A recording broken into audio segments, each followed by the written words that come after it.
A bomb detonating on Christmas morning. A plumber tied up and left for dead. A teenager pulling fake traffic stops in the middle of the night with a loaded gun sitting in his glove box. And a woman hauling $1.75 million worth of cocaine across 3 states in a rental truck. These aren't scenes from a movie to you. Every single one of them was caught on a police officer's body camera.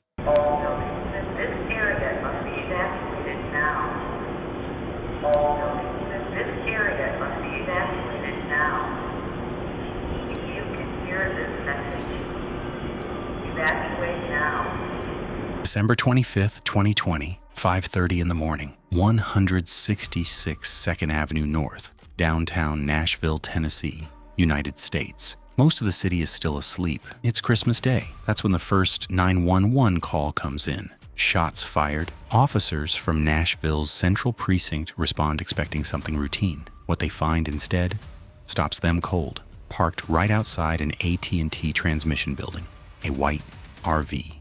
And blasting out of its speakers into the empty pre-dawn street, a robotic female voice, counting down. 6 officers work the evacuation. They're pulling people out of their beds, clearing buildings one by one, pushing anyone within blast range away from the vehicle. And the whole time, between the countdown warnings, the RV is playing something else. Downtown by Petula Clark, a breezy 1964 pop song about how the energy of the city cures all your troubles. On loop, while a bomb counts down to detonation. At exactly 6:30 a.m., the RV detonates. The blast tears through over 50 buildings. Several structures partially collapse.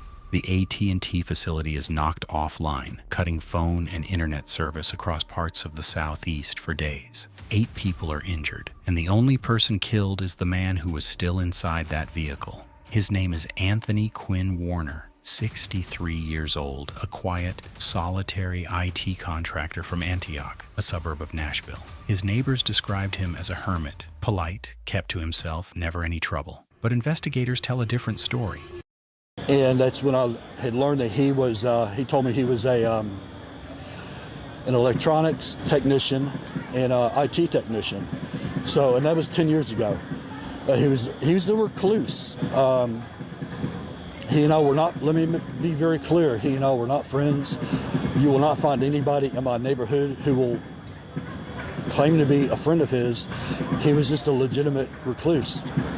But when he said this, I thought back 10 years earlier, and I thought to myself, well, if he's an electronic technician and an IT technician, maybe he developed an app that he felt confident was going to get patented and have a nice little payday.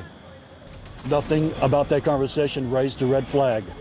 Warner had spent years deep inside conspiracy theories, particularly a belief that shape-shifting reptilian aliens were secretly controlling human civilization. His own girlfriend had called police back in August 2019, 16 months before the bombing, to report that Warner was building explosives inside the RV parked at his house. Officers visited. The case was closed as unfounded. No further action was taken, and just a few days before Christmas, his neighbor Rick Loud bumped into him outside and casually asked if Santa was going to bring him anything good that year. Warner smiled and said, "Oh yeah, Nashville and the world are never going to forget me." Conversation, I thought that something good was going to be happening for Anthony. Explain that. He said that he was going to be famous or something pertaining to Christmas, correct? That's correct. He parked the RV at 1:22 in the morning. He was dead by 6:30. After recovering more than 3,000 pounds of evidence and conducting over 250 interviews, the FBI concluded the bombing was an intentional act of suicide. Warner chose that specific location right next to the AT&T building, chose Christmas morning when the streets would be nearly empty, and chose a countdown warning broadcast, specifically to minimize casualties. He wanted impact. He just didn't want to take anyone else with him. March 9th, 2023, 12:30 in the afternoon, Paul's Serve Right Food Market, East 46th Street and Central Avenue, Cleveland, Ohio, United States. An anonymous caller dials 911. There's a man inside that store. in a panic, saying he just escaped a kidnapping. When I got downstairs, there was another dude came out, they had guns on me, and they robbed me. At first, it seems too crazy to be true, but too crazy to make up. I mean, they tied me up, they had plastic laying on the ground, like they were going to kill me. Officers arrive within minutes, and what's waiting for them outside the door is something they won't forget. The restraints are still on him. He hadn't even had time to take them off. He's a plumber. He'd been hired for a job, a water line install at a residential address in Cleveland's Buckeye Woodhill neighborhood. Routine work. When he arrived, the man who hired him led him downstairs, supposedly to show him the pipe that needed fixing. The moment he got to the bottom of the stairs, a second man stepped out of the dark with a gun pointed at him. This guy said he had just gotten to a home to do some repairs when he was forced into his own van at gunpoint, tied up and on the move. Somehow he got away and got some help. They took his phone, his Apple Watch, then they bound him with zip ties, laid plastic sheeting on the floor, and forced him into the back of his own van. He understood exactly what the plastic sheeting meant. As they drove towards central Cleveland, they forced him to call a contact and arrange a ransom drop, around $15,000, at a nearby gas station. But as the van slowed down, he made his move. He threw himself out of the moving vehicle, sprinted down East 49th Street, and ran straight into the first public place he could find. The suspects drove away. Investigators identify the man behind it as 51-year-old Ahmed Johnson, someone the victim had crossed paths with during a prior federal prison sentence. The entire thing had been planned from the start. Johnson used a fake plumbing job as bait to lure the victim into a location he fully controlled. 2 weeks later, on March 26, 2023, police arrest Johnson. He's charged with 6 counts, including aggravated kidnapping, aggravated robbery, and felonious assault, all carrying firearm specifications and a repeat violent offender designation tied to a 1993 prior conviction. His bail is set at $250,000. As of today, no final verdict has been made public. September 9th, 2019, just after 12:30 in the morning, 4th Street Northwest near Interstate 40, Albuquerque, New Mexico, United States. An APD officer on patrol spots something that doesn't add up. A car with red and blue flashing lights on the side of the road, no police markings, and standing outside it, a guy in jeans, a black polo shirt, and an Air Force cap, writing down information from a gray SUV he's apparently pulled over. The officer turns around and goes to check. The man says his name is Brendan Wysinski, claims he's been with the Bernalillo County Sheriff's Office for 3 years, says he saw the SUV doing 120 miles per hour on E40 and pulled it over. When asked for ID, he says he left it on his uniform. He admits he's under-equipped. The officer runs his name. Nothing. Not a single law enforcement agency in the area has any record of him. Wysinski gets placed in the back of the cruiser while they wait for a supervisor. He lasts less than 5 minutes before he breaks. He bought the badge online, but the story doesn't end there. I do. What's going on? Let's just talk back here real quick. Who do you work for? Early Country Office. Oh, okay. I know, I'm under-equipped. Okay, because normally you do, if you're out here, man, if you're making a traffic stop, you're just gonna have to stop, dude. Alright? Do you have an ID with you? I mean, this is all I got. I mean, like I said, I'm under-equipped. I was just heading over there to the courthouse. To the courthouse for what? To get my crap. Okay. I know, it makes no sense. I caught him going 120 down I-40. Okay. Why do you have lights on this vehicle? Personal? I know. Do you have an ID with you at all? No, I keep it on my uniform. When the supervisor arrives, Wysinski changes course, now claims the badge belonged to his father, a former deputy who was killed in the line of duty. The sergeant checks the name, never heard of him. And there's body cam footage, shot less than an hour earlier, of Wysinski saying he bought it on the internet. At the station, more inconsistencies pile up. He says he's about 25. His documents say he was born in 2001. He is 18 years old. He mentions needing to call his wife. He says he was just on his way to his other job when he saw the speeding SUV and reacted. And then comes the detail that turns this from embarrassing to genuinely dangerous. There is a loaded handgun sitting in his glove compartment. An 18-year-old, no training, no authority, pulling strangers over alone on a dark highway after midnight with a weapon he never mentioned. In March 2020, a judge sentences him to 1 year of probation. Within weeks, he fails to check in with his probation officer, refuses a court-ordered psychiatric evaluation, submits a false address, and misses a scheduled appointment. The judge tightens his conditions. No further public updates since. September 30th, 2021, around 8 o'clock in the evening, Flamingo Lakes Subdivision, Montgomery County, Texas, United States, right on the edge of the Sam Houston National Forest, about 50 miles north of Houston. 3 children, a 6-year-old girl and 2 boys, ages 6 and 7, leave their homes to walk a familiar trail through the neighborhood. It's a path the kids use all the time to visit each other's houses, cutting through the forest to stay off the main road. But this time, they wander off to go play in a dry creek bed. They don't come back. By 10 p.m., a massive search is underway. Helicopters, drones, ATVs, K-9 units, and hundreds of officers and volunteers pushing through Sam Houston National Forest in the dark.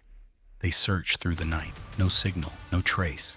At one point during the search, a volunteer rolls his ATV into a deep ravine. At 3 a.m., with everyone running on empty, the decision is made to rest and resume at first light. The next morning, October 1st, 2021, around 9:30 a.m., an anonymous man who has spent years in those woods sets out alone off the official search grid.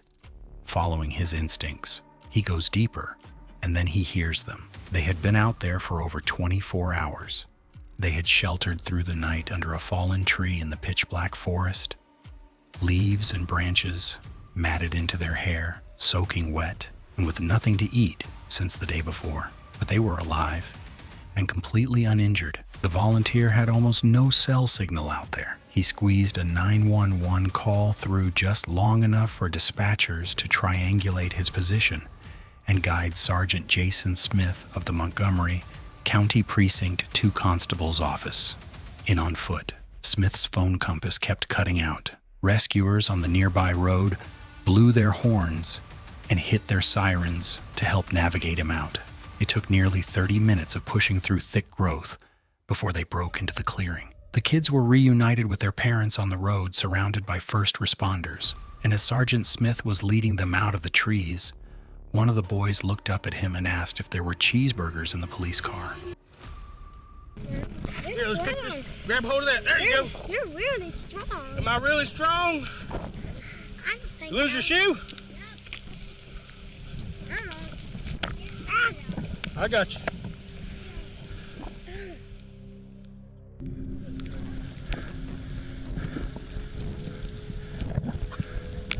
Thank you, fellas. Y'all got it? Come on, kids. Let's come out to the road.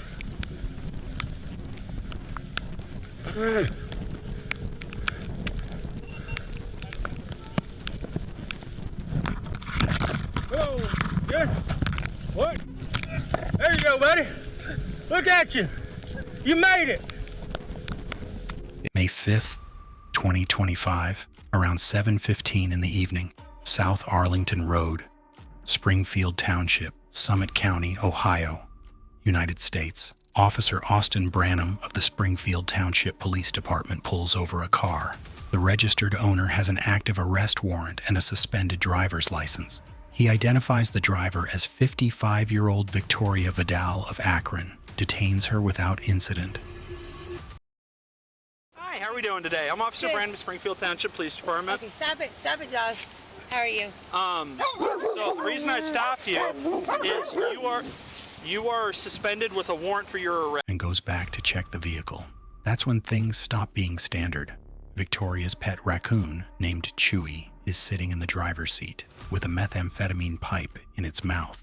The officer tries to take it from him. Chewy pulls out a second pipe. The officer keys his radio and says, "I shit you not. The raccoon has her meth pipe. He's playing with it right now."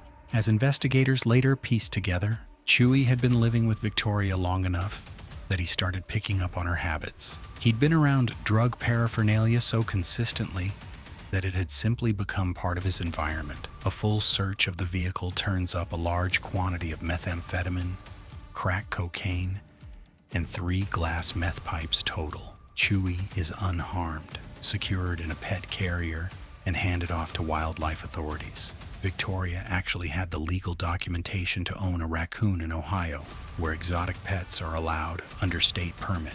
Whether she'll still be allowed to keep him after all this is a separate question.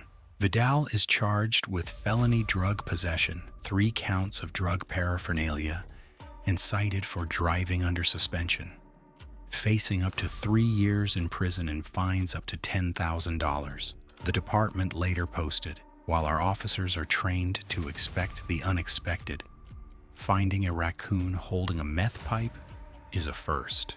August 23, 2023, around 9 o'clock in the evening, North 2nd Street, Vincennes, Knox County, Indiana, United States. Indiana State Police Trooper Buchanan is running routine patrol when his headlights pick up something in the road. It's a man on a children's Power Wheels Jeep, driving it down a public street in the dark with no lights, no reflectors, invisible to oncoming traffic. The trooper pulls him over. The man's name is John McKee, 51, a Vincennes resident.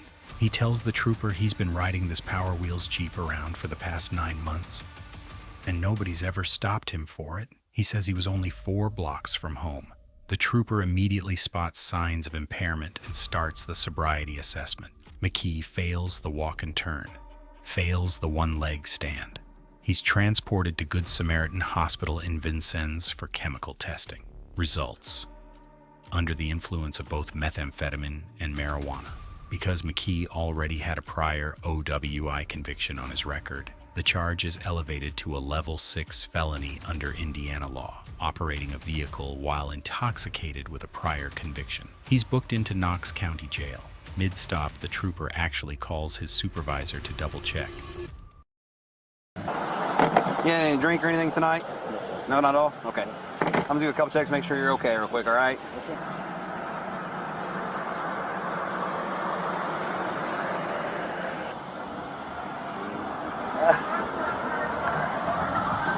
I got medical exam to that.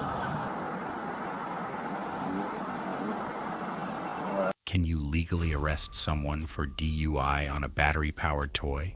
The answer is yes. In Indiana, vehicle is defined broadly enough that a Power Wheels Jeep on a public road fully qualifies. McKee was 4 blocks from home. He didn't make it. Date unknown. Time unknown. Columbus, Ohio, United States. A Columbus Police Department officer on patrol spots a car sitting on the side of the road and stops to check on the driver, a 23-year-old man named Brian.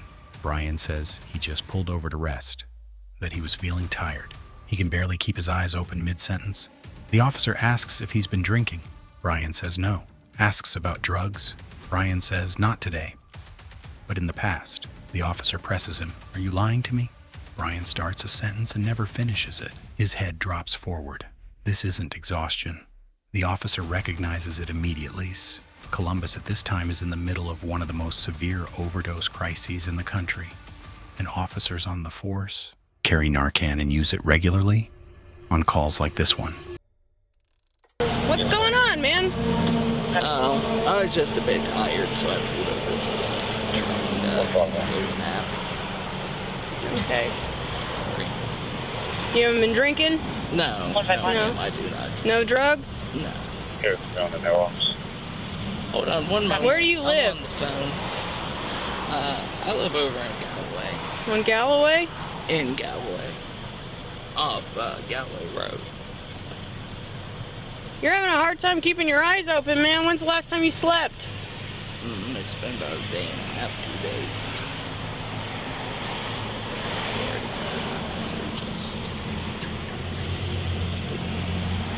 Hey. Yes. 2 doses of Narcan, back to back. Within 60 seconds, Brian slowly starts to surface. His eyes open. When he's coherent enough to respond, he confirms what was in the needle found right beside him. Heroin. He's transported to a nearby hospital.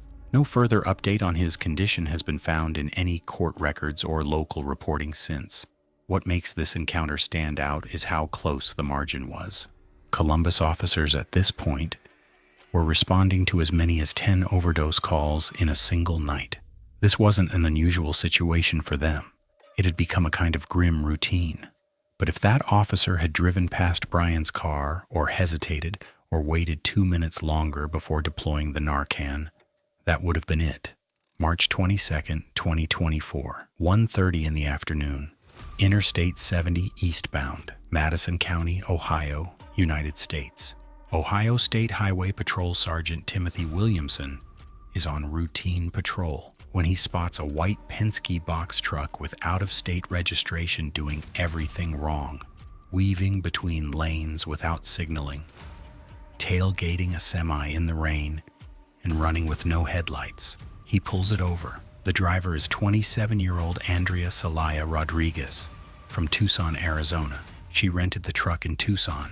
She says she's moving to Harrisburg, Pennsylvania. Then says she'll be driving the truck back to Arizona after. Then says she's done deliveries like this before.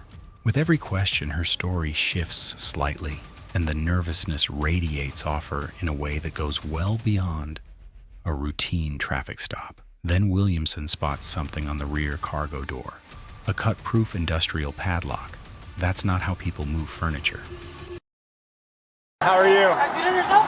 Not too bad. I'm gonna pick up this penny that fell out of your door, okay? Is this your truck? No, it's a rental. A rental? Did you rent it? Yes. Okay, do you have the rental agreement and your license? Yes. That was also down there. I didn't want that to blow out. No problem. Can you do me a favor? Can you turn your headlights on? Yes. Also, be careful with how close you're getting to some of those other cars, okay? You got in behind that semi. You weren't speeding or anything, so just go around them or back off of them. I don't want you to crash or anything, okay? Arizona? Yes. Where are you coming from? From Arizona? Coming from Arizona. Okay. Where did you rent this at? Tucson, Arizona. In Tucson? The drug-sniffing canine alerts immediately. Officers open the back of the truck. 110 pounds of cocaine, packed into 50 individual parcels. Street value estimated at $1.75 million. Destination, New York City. In custody, Andrea fills in the rest of the picture. She'd met a man in Mexico just 2 weeks before the stop. He arranged the transport, handed the drugs off to her on a rural road somewhere in Arizona, and promised her $50,000 for the delivery. She told her husband she was going to do a furniture drop-off. He had no idea where she actually was. Troopers offer her a deal: participate in a controlled delivery, drive the cocaine to New York with DEA oversight, cooperate, and earn a reduced sentence. According to court records, the operation never moved forward, likely compromised before it could. Andrea Celaya Rodriguez is booked into Franklin County Jail on 2 first-degree felony charges: drug trafficking and drug possession. If convicted, up to 25 years in prison and fines as high as $50,000. 1 routine traffic stop, no headlights in the rain, $1.75 million.